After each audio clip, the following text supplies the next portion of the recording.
장례를 삶의 필연 죽음. 뚜껑을 닫고 화장하겠습니다. 죽음이 물었습니다. 만약 당신이 내일 죽는다면 오늘 무엇을 하고 싶습니까?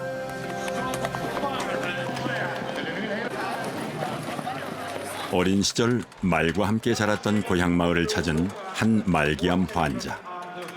그녀는 임종을 앞두고 말 경주 축제를 보고 싶어 했습니다. Ik wist niet dat hun kwamen, ik wist niet dat de paard kwam, ik wist niet dat... 세상과의 작별 준비를 끝낸 그녀에게 오늘은 선물 같은 하루입니다. humor en ja, die hebben wilskracht. Ja. Dat je een beetje doorstaan hebt. 죽음이 삶에 눈뜨게 했죠. 죽음의 문턱에서 소중한 존재들을 깨닫기도 합니다. I love you, bedankt voor allemaal om er te komen. The most of the people are looking back in their lives when they're dying.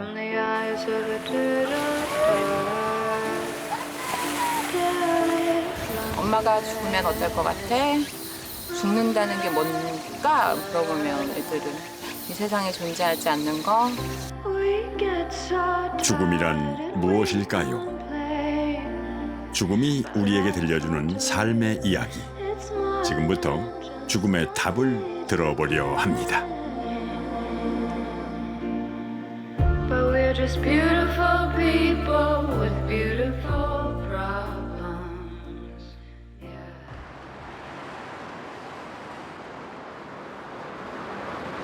네덜란드 암스테르담.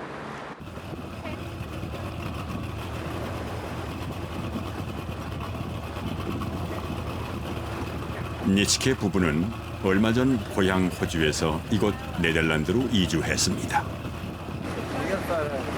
네덜란드가 세계 최초로 안락사를 합법화한 나라이기 때문이죠.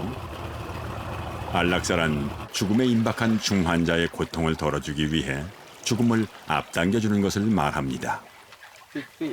의사이자 인문학자인 필립 니츠케 박사는 안락사 분야 최고의 권위자입니다. 그는 1996년 세계 최초로 합법적인 안락사를 실시한 의사이자 안락사 조력단체의 설립자입니다.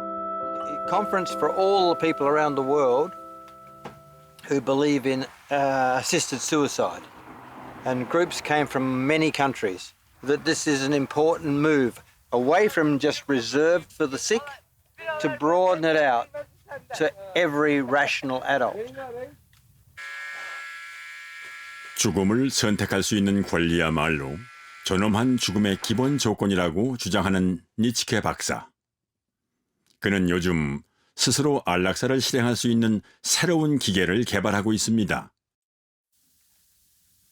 사르코라는 이름의 이 기계는 고통 없이 생을 마감할 수 있도록 설계되었습니다.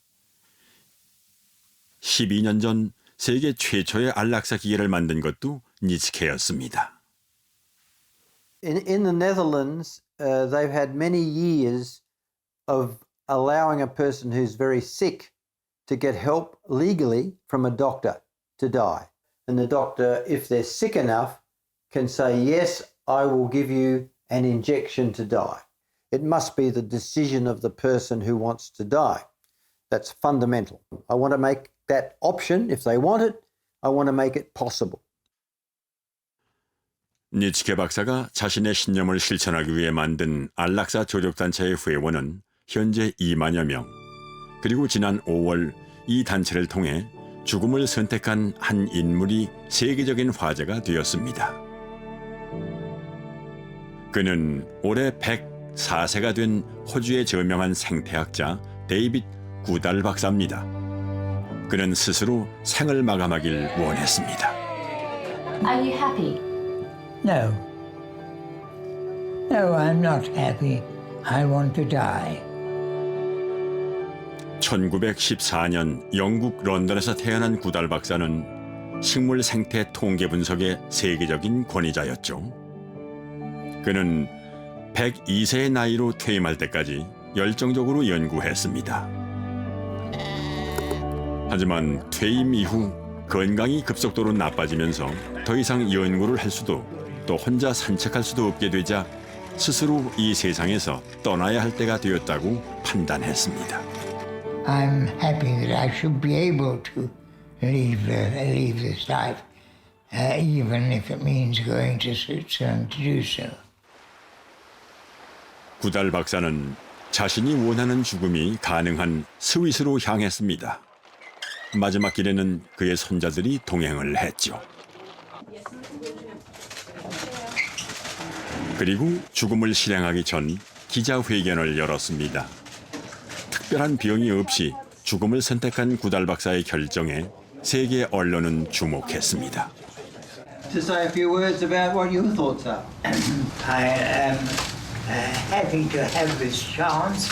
I don't feel that anyone else's choice is involved. Do you ever have moments of hesitation? No, none whatever. No. My story will increase the pleasure for me to have more liberal views. 그에게 죽기 전 마지막으로 하고 싶은 것을 물었습니다. I think it would be the final movement of Beethoven's Ninth Symphony. Freude schöner Götterfunken, doch der Haus Elysium, wir betreten Feuertrunken. 구달 박사는 죽음을 앞두고 삶의 환희를 노래했습니다.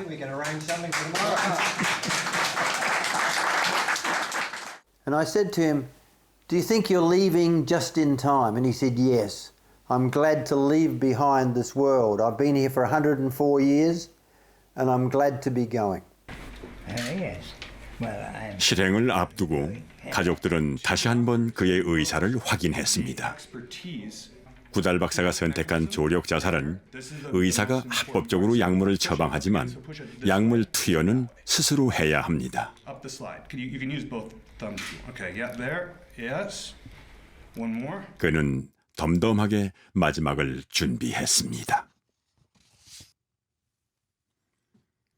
그리고 그는 가족들이 지켜보는 가운데 생을 마감했죠.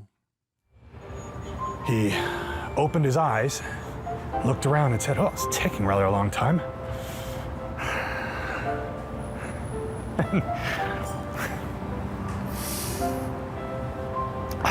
So then he closed his eyes again, and about another 15 or 20 seconds later, he fell asleep. 구달 박사에게 죽음은 선택의 문제였습니다. 그의 죽음은 사람들에게 죽음의 자기 결정권에 대해 생각하게 만들었습니다.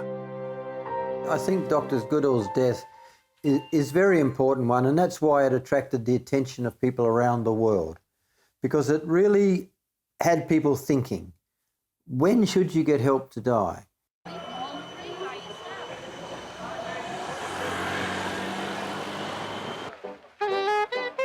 네덜란드는 2002년 전 세계에서 가장 먼저 안락사를 합법화했습니다. 그 후 지금은 세계 8개 나라에서 안락사를 허용하고 있죠. 하지만 논란은 여전합니다.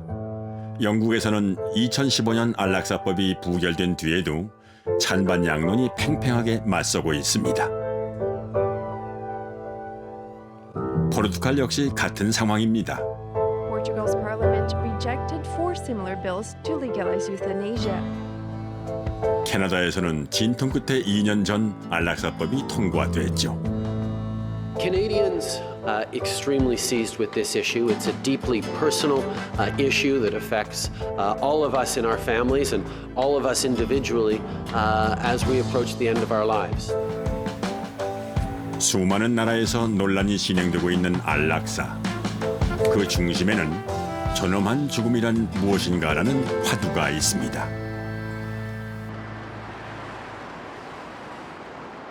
우리나라에서 존엄한 죽음에 대한 논쟁이 촉발된 것은 10년 전이었습니다.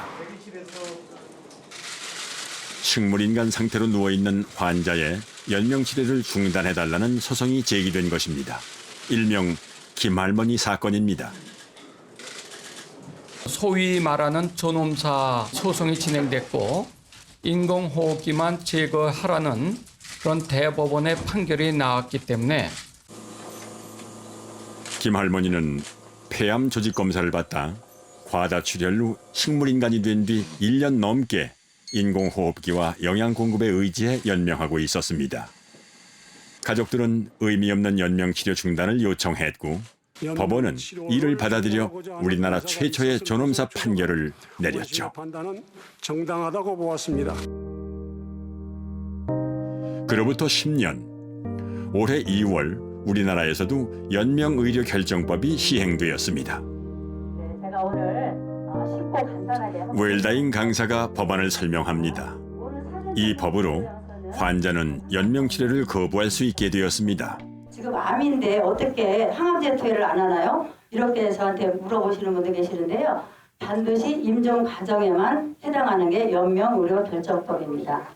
본인이 작성을 해야 되고 스스로 하셔야 되겠다는 그런 생각. 연명의료결정법이 시행된 지 8개월. 지금까지 약 5만 9천 명이 넘게 사전연명의료의향서에 서명했습니다. 사전연명의료의향서에 서명하면 심폐소생술, 인공호흡기, 혈액투석, 항암제 투여 이 4가지를 선택적으로 거부할 수 있죠. 전문가들은 특히 인공호흡기 사용 여부에 주목합니다. 존엄한 죽음에 큰 영향을 미치기 때문이죠. 그 인공호흡기를 달게 되면요, 기도에다가 아주 굵은 관을 삽입해서 고정을 시켜버립니다. 그러니까 진통제나 진정제 없이는 견딜 수 없을 정도로 고통스러운 시술을 하는 겁니다. 그때부터는 가족하고 대화를 할 수 없고 그냥 그 일종 수면 상태를 만들어 버립니다. 우리나라의 한 해 사망자는 28만 명. 그중 20만 명 이상이 병원에서 죽음을 맞이합니다. 이들 중 상당수가 중환자실에서 인공호흡기를 꽂은 채 생애 마지막을 보내죠. 평균 수명은 미국이나 영국보다 더 올라갔어요. 그런데 의미 있는 삶이 그럼 연장이 된 건가? 우리나라의 의료 상황을 요약해서 의료 집착적이라는 표현을 쓰고 있는데요. 삶을 마무리에 대한 가치를 부여해야 되는데 너무 폐렴으로 죽는다, 폐췌장암으로 죽는다, 거기에 집착돼 있지 그것만은 아니지 않습니까? 사람이 한 인생을 마감하는 거거든요. 그런 모습이 어느새 지금 너무 없어져 버렸어요. 네.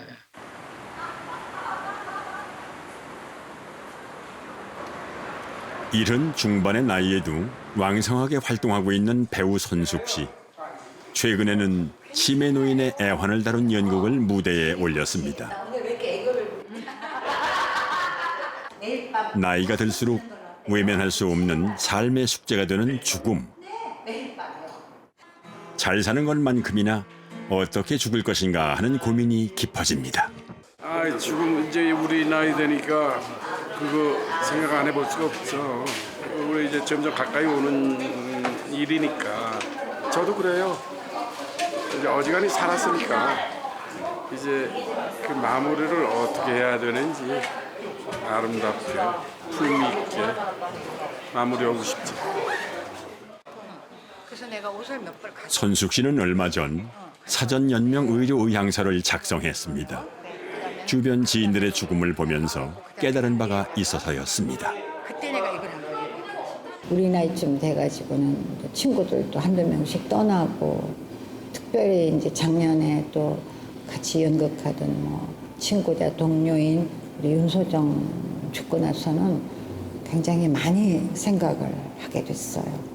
대부분 보면 갈 때 너무 고통스럽게 가시는 것 같더라고. 그냥 병원에 가는 순간에 막 코에 꽂고 입에 꽂고 가슴에 꽂고, 자식들도 나중에 그게 부모를 추억할 때 자꾸 그 장면만 보이지 않을까.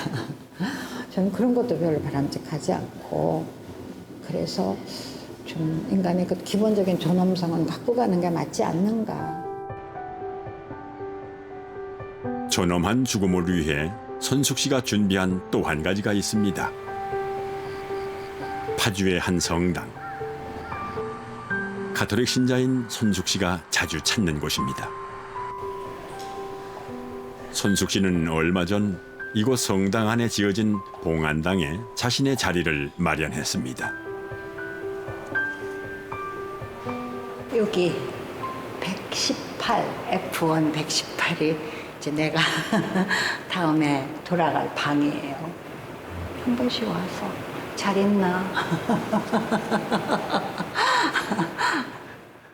죽음을 생각하고 죽음을 준비하면서 자식들에게도 자신이 원하는 마지막을 이야기했답니다. 우리 애는 처음에 막 좀 당황한 것 같아. 그래서 왜 당황하냐?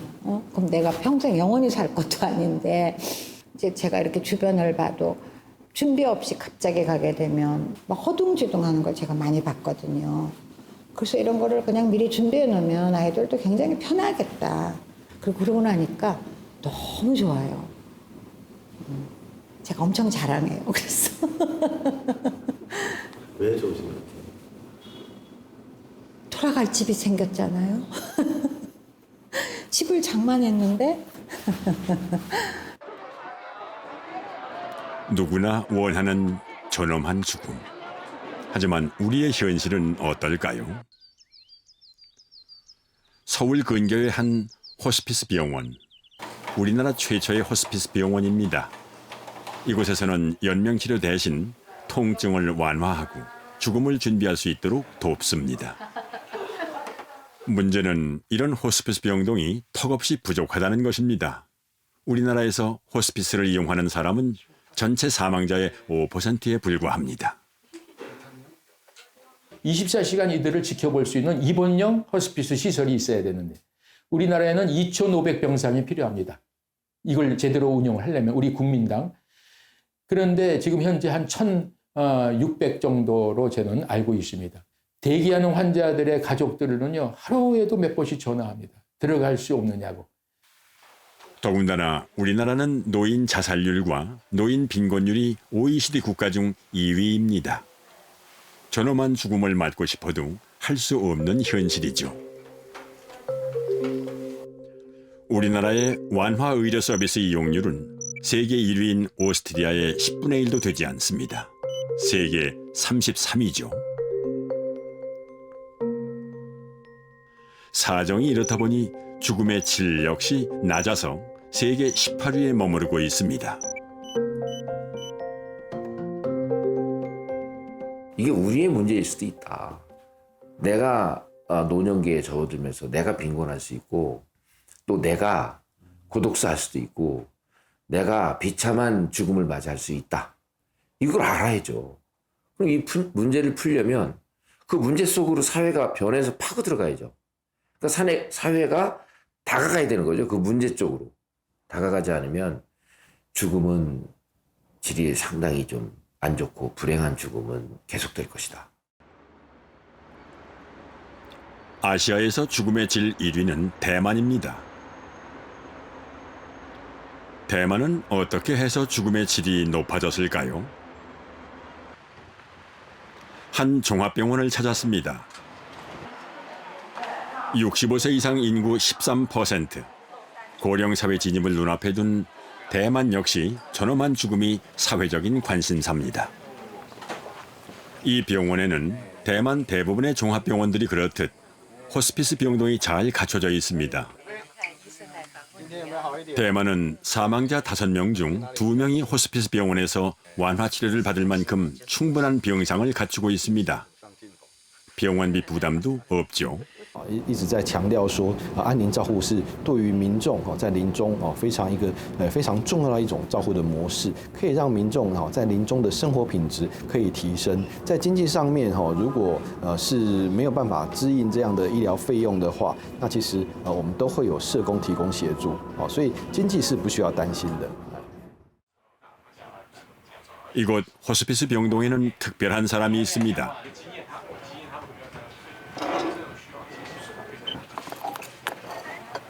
벌써 18년째 일주일에 2번 호스피스 병동에서 환자와 직원들에게 각종 커피와 차를 무료로 서비스하는 후빠씨입니다. 他他做到自己身体都不舒服，然后还说不行不行，一定要来这样。 쿠파 씨가 이곳 호스피스 병동과 인연을 맺은 것은 아내가 말기암 판정을 받으면서였죠. 18년 전만 해도 대만에서 호스피스 병동은 생소한 곳이었습니다. 所以那时候他住在这边的日子很高兴。那时候的新年病房就是安宁病房给人的观念哈，就是等死的地方。他住进来一直不敢住进来了，但是住进来以后哈，医生的处理方式，第二天他就不想出去了。 아내는 이곳에 입원한 80일 동안 평화로운 시간을 보냈습니다. 자원봉사자들의 헌신과 다양한 프로그램, 그리고 가족과 함께하는 시간 덕분이었죠. 쿠파 씨는 아내의 마지막을 지켜보면서 죽음에 대한 생각이 바뀌었습니다. 어떻게 사느냐만큼 어떻게 죽느냐가 중요했던 것이죠. 所以我才会在这边当10几年，就希望说，癌末的病人哈，不用担心。我现在可以跟任何的家属和病人谈死亡，鼓励他们勇敢去面对，坦然去面对。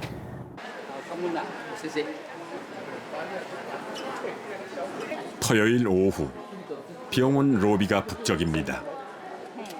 환자와 가족들, 자원봉사자들까지 모였습니다.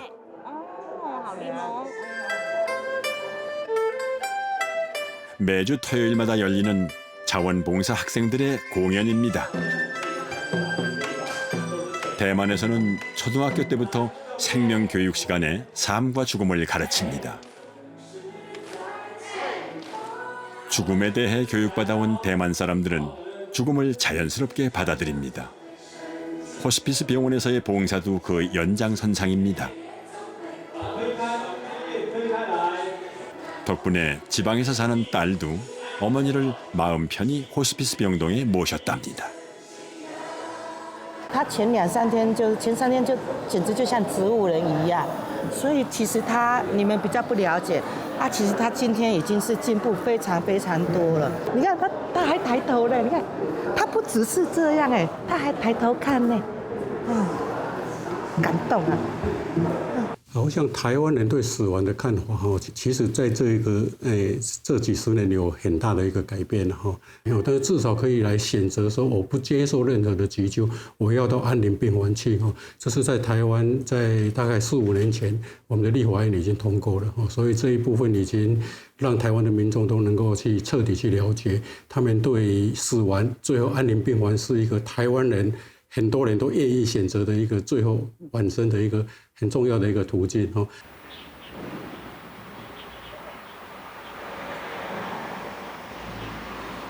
처지대학교 의과대학에 귀한 손님들이 방문했습니다. 손님들을 맞는 것은 의과대학생들입니다. 손님들은 이 의과대학에 시신을 기증한 망자들의 유가족입니다. 학생들은 그동안 시신 기증자가 살아온 삶의 과정을 조사해 발표합니다. 의과대학 해부 수업을 위해 시신을 기증한 이들을 학생들은 말없는 선생님, 즉 무언의 멘토라고 부릅니다.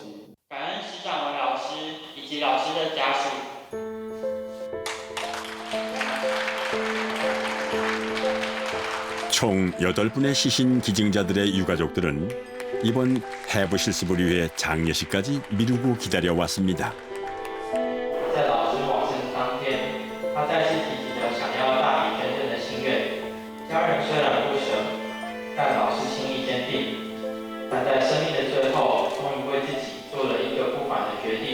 当要在讲到妈妈的时候，还是会有点想念她，就是我们还是很支持她的捐赠大体这个决定，然后我们也很觉得她很伟大，我们还是会想念她。 다음 날 이른 아침 해부 수업을 앞두고 유족들이 다시 학교를 찾았습니다.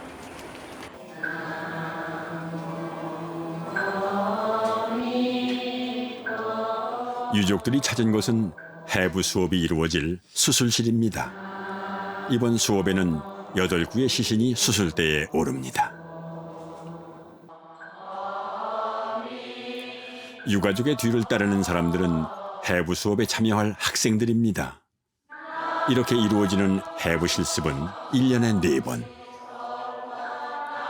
시신 기증자의 신상과 수술 과정까지 공개하는 것은 세계에서 찾아보기 힘든 이례적인 일입니다. 무언의 멘토 프로그램을 마련한 이유는 하나입니다. 학생들에게 삶과 죽음을 성찰할 수 있는 계기를 만들어주기 위해서입니다. 把他最爱的人，然后放在我们的手上，然后让我们学习。因为我的爸爸去年也走了，然后刚好也是老师这个年龄，所以看到老师就想到自己的爸爸。所以从大体老师的舍身从他们有一些大体老师甚至不愿意接受各种的一些治疗，希望把完整的身体来见证给我们的同学们让同学得到非常非常大的感动，也让他们更认识生命的意义了。 해부학 수업은 사흘 동안 계속됩니다. 그리고 이 모든 과정은 투명하게 공개됩니다. 이 시간 동안 무원의 멘토는 학생들과 함께합니다. 就是我们就被教导说，比如说要抬出老师的手，我们就要先跟老师说，老师，我们要把你的手抬出来了。然后这样我觉得这是一个尊重病人的感觉，就是因为我们不是把老师当一个大体在看待，我们是把老师当真的人在看待。 1996년 무원의 멘토 프로그램이 시작된 이후 지금까지 시신을 기증한 사람은 940여 명.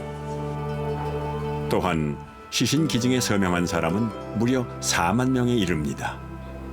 이들은 죽음에 대한 대만 사회의 인식을 바꾸는 견인차가 되었습니다.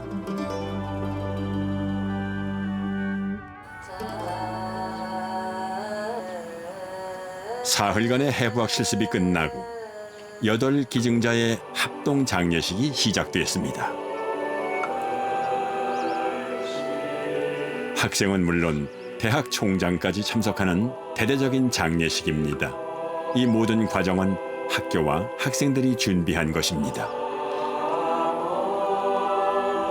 장례는 최고의 예우로 장엄하게 치루어집니다.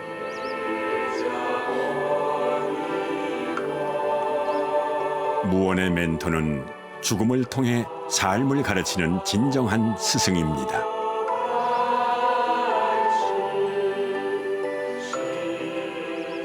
台湾从过去几乎完全没有遗体捐赠这4个字的，改变成今天在台湾遗体捐赠是普遍性的，大家愿意谈。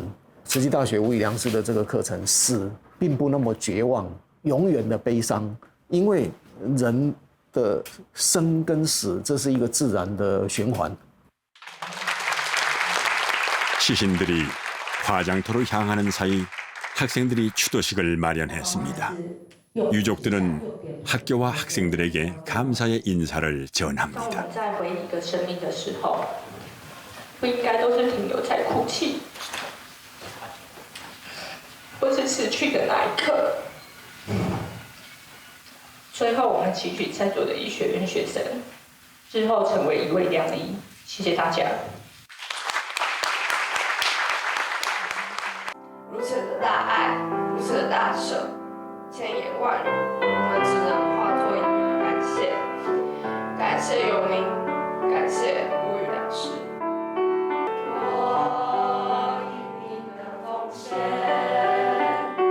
我的宝贵记忆。 화장이 끝난 유골은 학교 안에 마련되어 있는 납골당에 안치되지요.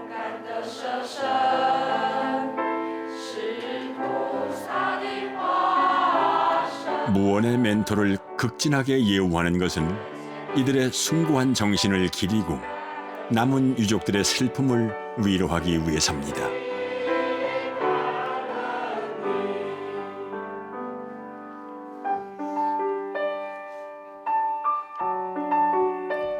대만 사회에서의 죽음은 누구나 존엄하게 맞을 수 있고 남은 자들의 삶을 이끌어주는 또 하나의 이정표가 되고 있습니다.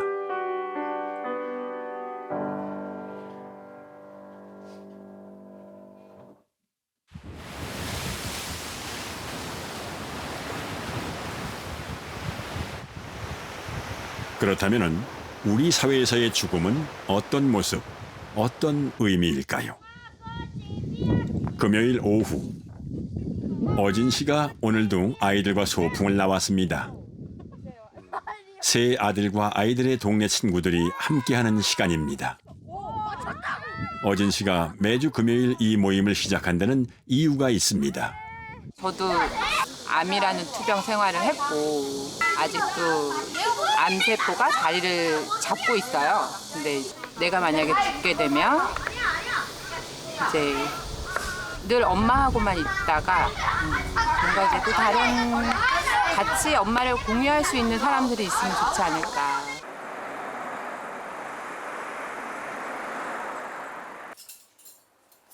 어진 씨에게는 초등학교 6학년, 4학년, 2학년에 다니는 세 아이가 있지요.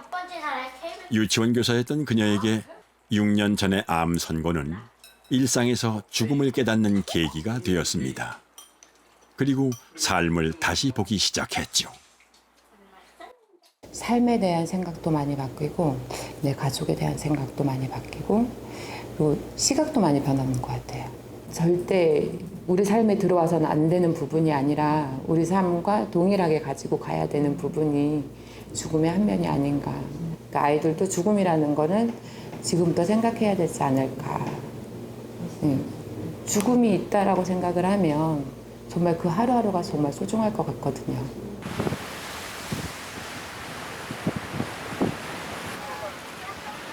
투병 이후 가장 큰 고민은 아이들입니다. 혹시 생길지도 모를 엄마의 부재를 어떻게 설명을 해야 할지. 그녀는 고민스럽지만 조심스럽게 이야기를 꺼냈습니다.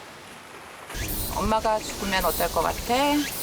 죽는다는 게 뭔가 물어보면 애들은 이 세상에 존재하지 않는 거.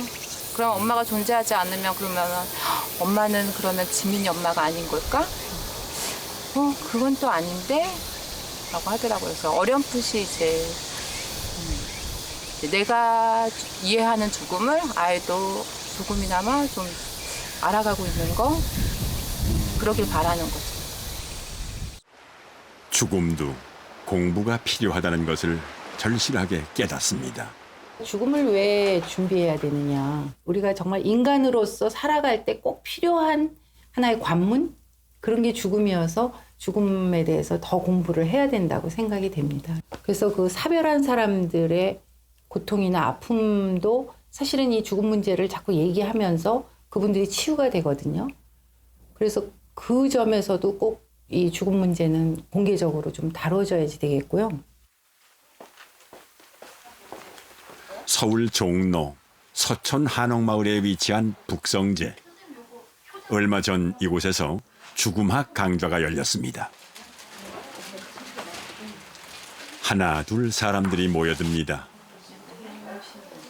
모두 죽음을 배우기 위해 시간과 돈을 들여 강좌를 신청한 사람들이죠.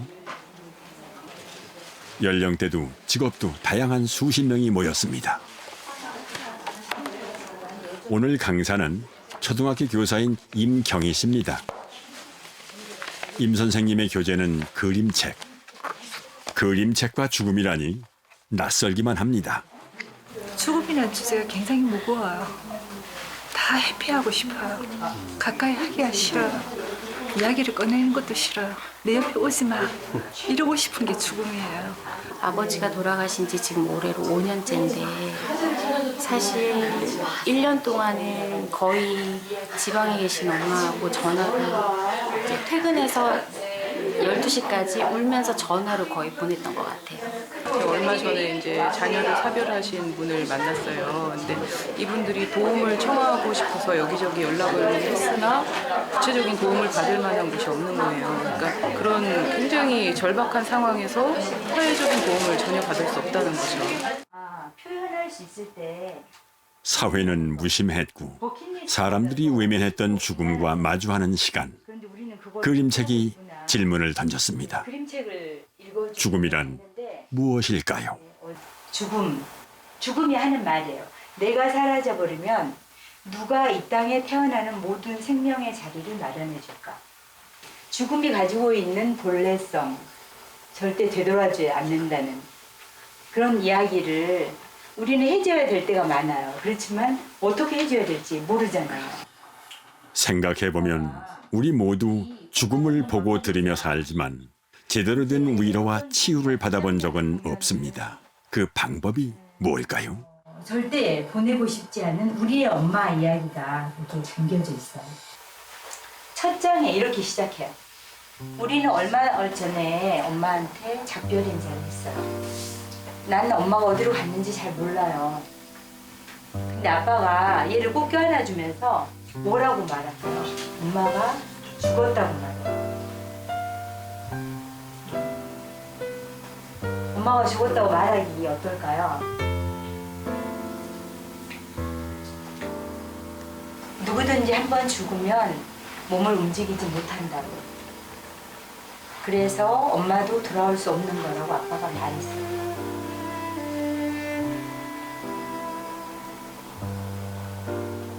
그리고 우린 서로 도와가며 이전에 엄마가 했던 일들을 잘 해내려고 노력하고 있어요.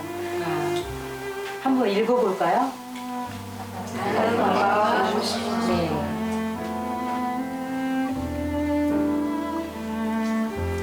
나는 언제까지나 엄마를 잊지 않을 거예요. 나는 엄마한테 아주 특별한 아이였고 엄마도 언제까지나 나한테 특별한 사람이니까요. 누구나 겪지만 드러내지 못했던 상처에 따뜻한 온기가 전해집니다. 우리에게 필요한 것은 죽음에 대한 두려움과 금기가 아니라 이해와 포용이었다는 것을 알게 한 시간이었습니다. 이제 이런 식의 죽음 관련된 논의가 공식적으로 사회적으로 되지를 못하고 있어서 그냥 삼삼오오 자기들끼리 얘기하는 것이지 무슨 방안을 마련하는 어떤 그 실천적인 행위는 전혀 이루어지지 않은 채 그냥 사회가 빨리 고령화되고 있는 게 제일 큰 문제인 것 같아요. 집집마다 곧 죽음을 이제 바라보는 어른들을 다 모시고 있다 보니까 정말 아주 절실한 문제가 돼버린 거예요. 그래서 이건 아마 앞으로 우리 사회에서 곧 중요한 그 문제로 대두될 걸로 생각이 듭니다. 그림책으로 20년 넘게 죽음을 가르치는 임경희 씨. 그녀의 책장은 죽음을 주제로 한 책들로 빼곡합니다. 그림책만도 수백 권이 넘는데요. 그녀는 왜 이토록 죽음에 관심을 갖게 되었을까요? 제자들이 생각이 나요. 군대에 가서 자살했던 제자, 또 4학년 때 뭐 난수암으로 죽었던 제자, 제자들의 죽음을 많이 지켜봤고 또 제자들이 부모를 잃는 걸 많이 지켜봤어요. 그랬는데 어떻게 해야 될지 몰라서 뭔가 해줘야 될 일을 안 해준 것 같은 그런 자책감? 임경희 씨는 남은 제자들을 위해 죽음을 공부하기 시작했습니다. 막상 공부를 하려니 국내 서적이 거의 없어 원서와 번역된 책들에 의존해야 했죠. 그리고 죽음학 강의가 필요한 곳이면 어디든 달려가 죽음을 일상의 공간으로 불러냈습니다.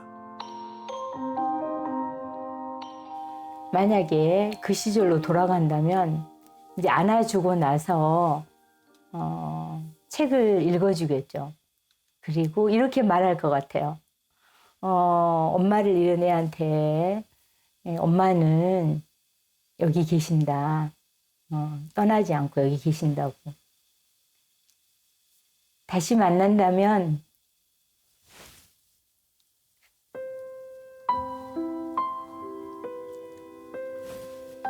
그렇게 해주고 싶어요.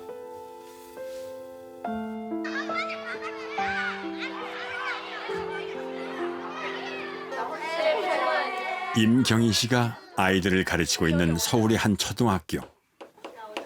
오늘 수업의 주제는 죽음입니다. 슬픔은 무슨 말인지 알 텐데 상실 그러면 뭐가 떠올라요? 상실. 외로. 의영이. 많은 것을 잃는 거. 잃는 것. 추억을 잃게 되기도 하고 사람을 잃게 되기도 해요. 엄마를 잃은 초등학교 5학년 12살짜리 아이들이 죽음을 이해할 수 있을까요? 이야기를 들려줄지 한번 보겠습니다. 엄마가 오늘 아침에 죽었다. 사실은 어젯밤이다. 아빠가 그렇게 말했다. 아빠는 아주 희미하게 미소 지으며 말했다. 이제 다 끝났단다. 엄마가 죽는다는 것은 어떤 느낌일까? 할머니가 나한테 오는 거야. 그래가지고 다가와서 가만히 내 손을 잡아 가슴 위에 올려주며 말을 해요. 여기 속 들어가는 데 있지? 엄마는 바로 여기에 있어. 여기 속 들어가는 데 있지. 엄마는 바로 여기에 있어. 엄마는 바로 여기에 있어. 여러분도 아이들은 진지했습니다. 그리고 수업이 끝난 뒤 아이들이 내놓은 대답은 놀라운 것이었습니다. 살펴봤는데 죽음은 한마디로 그냥 감사함이라고 생각해요. 하루하루를 감사하게 보낸다는 그런 게 죽음이랑 제일 어울리는 것 같아요. 내가 영원히 산다면 이 하루를 내가 어떻게 살지 모르잖아요. 어차피 내일도 살 건데 1년 후에도 살 건데 평생 살 건데 그러면 이 하루가 좀 허무하게 느껴질 것 같아요. 이 책은 커다란 질문이라는 책인데 이제 이 세상에 존재하는 모든 것들이 내가 이 세상에 왜 있냐고 물어보는 거예요. 뭐 새가 그러면 나 세상에 왜 태어났어? 너 지저귀기 위해서 태어났지. 마지막에 놀라운 질문을 던져요. 죽음은 왜 태어난 거야? 이렇게. 근데 작가는 넌 삶을 사랑하기 위해서 태어난 거란다. 아이들이 2학년인데도 이 책에서 이 문장이 가장 멋있대요. 삶을 사랑하기 위해 태어난 죽음을 확인할 수 있는 곳.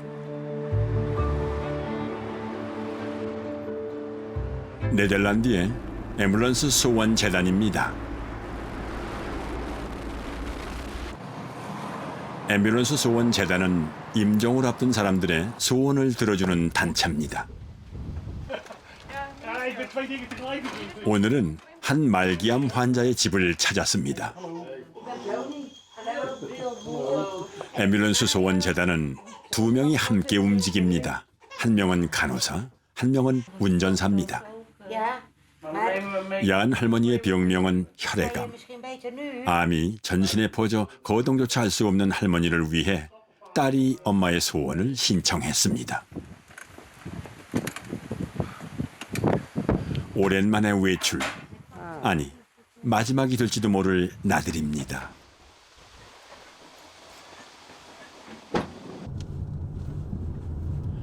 임종을 앞둔 중증 환자들을 태우기 위해 앰뷸런스는 특별하게 개조된 것입니다. 도착한 곳은 한 캠핑장. 야한 할머니의 여름 별장이 있는 곳입니다. 할머니는 병원에 입원하기 전까지 이곳에서 지냈습니다. Je zo is het wel goed hoor, dat ik dit zo zie. Ja, zoveel jaar. 30 jaar? 30 jaar. 할머니가 온다는 소식에 이웃 주민들까지 모두 기다렸습니다. Ik zeg, oh God. Ik zeg, wel hier die But we had a very good time in all these 34 years. Auch mit haar man, haar husband, auch gut. 마지막 인사를 나눌 시간. 이별은 아무리 준비를 해도 익숙하지 않습니다. It's a memory for us that everybody loved her. This week it's finished with her. She has a few days, the doctor said. Yes, it's hard. 딸 셋까지 모두 모였으니 완벽한 소원 성취입니다. Hoe je het vindt dat je hier was. Heerlijk. Lovely. Perfect. Ja.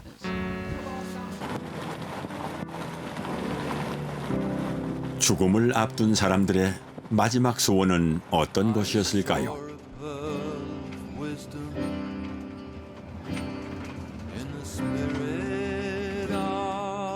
사람들의 마지막 소원은 이렇습니다. 미술관을 관람하고 식물원을 산책하고 딸의 결혼식에 참석하는 것 혹은 길거리에서 아이스크림을 먹는 것처럼 특별하지 않은 것들이었습니다. 그들은 평범한 일상 속에서 위로받으며 평온한 죽음을 준비했습니다.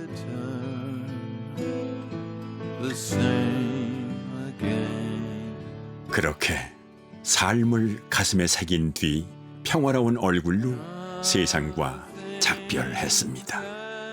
On all the pictures you see, people are laughing. A short time later, they are dying. You give a laughing present. Sometimes I said people are die by us with a smile on their face, with a big smile. 로테르담에 위치한 앰뷸런스 소원 재단입니다. 재단의 활동은 자원봉사자들에 의해 이루어집니다. 이들은 하루에 대여섯 건, 1년에 2,000건이 넘는 소원을 이루어줍니다. 그동안 이루어진 소원만 해도 7,000건이 넘습니다. We have 270 volunteers, and they're living in all of the country. Everywhere we see the flag, there lives a volunteer. We go to the ambulance with the ambulance with the patient to Paris, and we do all for free. 이 재단은 병원 앰뷸런스 운전기사였던 키스 씨가 만들었죠. 그는 우연한 기회에 한 환자의 마지막 소원을 들어준 뒤 본격적으로 소원 성취 봉사를 시작했습니다. 자비로 중고 구급차를 구입했고 직접 개조까지 했죠. 12년 전의 일입니다. 재단은 모두 기부금으로 운영합니다. 사람들이 기부하는 돈은 1년에 10억 원이 넘습니다. 마지막 소원을 신청한 또 한 사람의 집에 가족들이 모였습니다.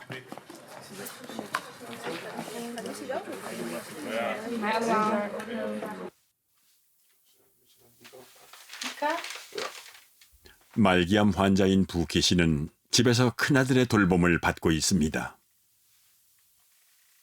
그녀는 얼마 전 병원에서 퇴원했습니다. 집에서 마지막을 맞고 싶다는 바람 때문이었죠. The doctors told me only where do you want to die, so in house or the hospital or hospice. Then we have decided with the children if they are okay that I die here. And then everybody say yes, please, here.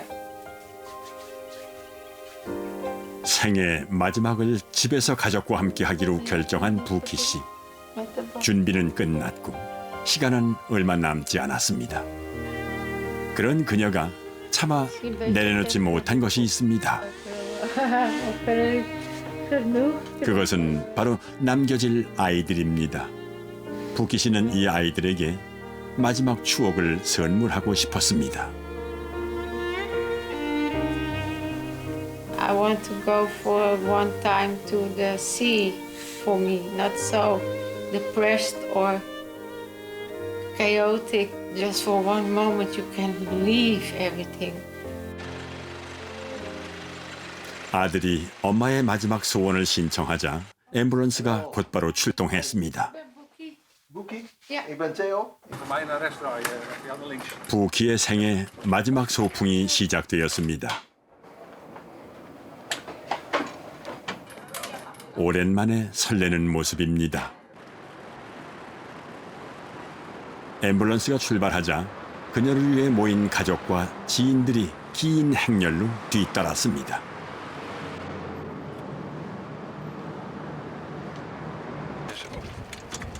바람은 쌀쌀했지만 햇살이 좋은 가을날이었습니다.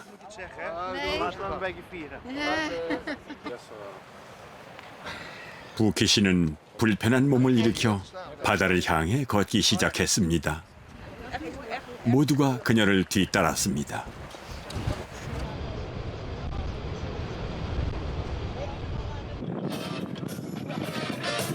누군가는 그녀를 위해 음악을 준비했습니다. 마지막 도전을 응원하는 노래였습니다.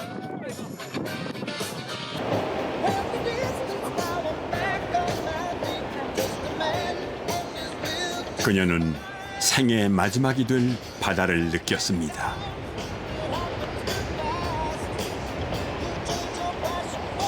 하지만 그녀의 도전은 오래가지 못했습니다.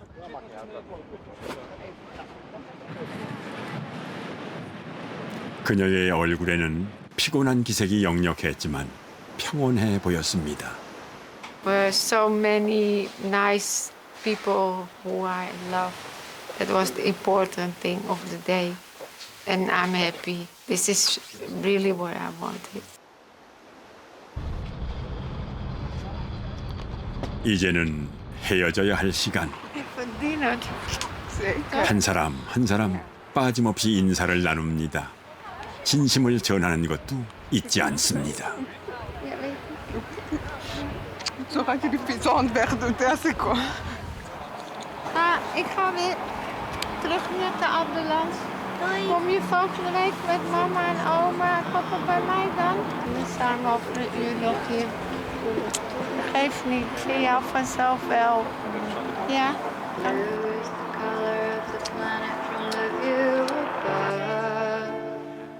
삶이 아무리 간절해도 죽음을 거스를 수는 없습니다.